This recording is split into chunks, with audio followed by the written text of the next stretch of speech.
Halo, senang sekali lagi boleh berjumpa pada jam dan saat ini. Sebelum kita akan mempelajari firman Tuhan, mari kita berdoa bersama-sama.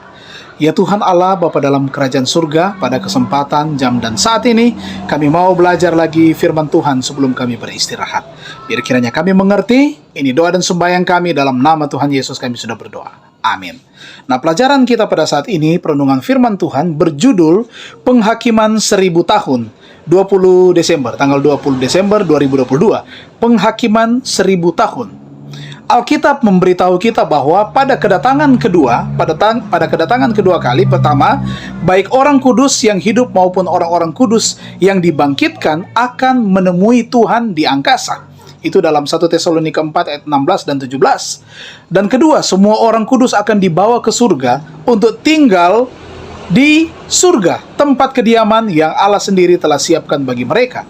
Yohanes 14 ayat 1 sampai 3. Dan yang ketiga, hanya pada akhir 1000 tahun, Yerusalem baru akan turun ke bumi ini dan menjadi rumah abadi bagi orang-orang kudus. Wahyu pasal 21 ayat 1 sampai 3. Jadi, selama 1000 tahun, sementara bumi ini tetap sunyi, maka orang-orang kudus akan memerintah bersama Kristus di mana? Di surga.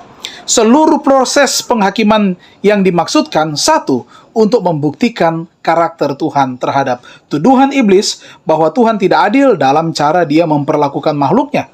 Kemudian yang kedua, proses penghakiman ini dimaksudkan untuk menegaskan upah orang benar yang secara adil.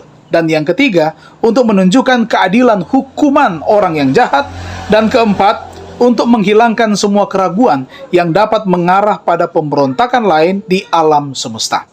Di dalam penghakiman pemeriksaan pra-advent atas orang benar, hanya penghuni surga yang terlibat.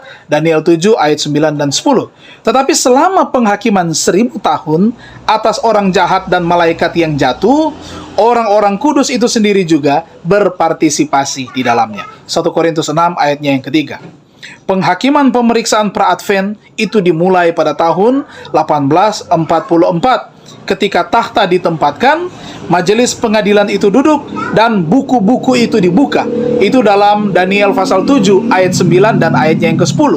Penghakiman 1000 tahun bagaimanapun akan dimulai setelah orang-orang kudus dibawa ke surga dan duduk di atas tahta, dan penghakiman diberikan kepada mereka. Kemudian sekali lagi, kitab-kitab surgawi dibuka, dan orang mati dihakimi menurut perbuatannya, menurut apa yang ada tertulis dalam kitab-kitab itu. Wahyu pasal 20 ayat 4 dan juga ayatnya yang ke-12. Proses ini memberikan kesempatan bagi orang-orang kudus untuk mengevaluasi catatan surgawi dan melihat perlakuan adil Tuhan dalam semua kasus.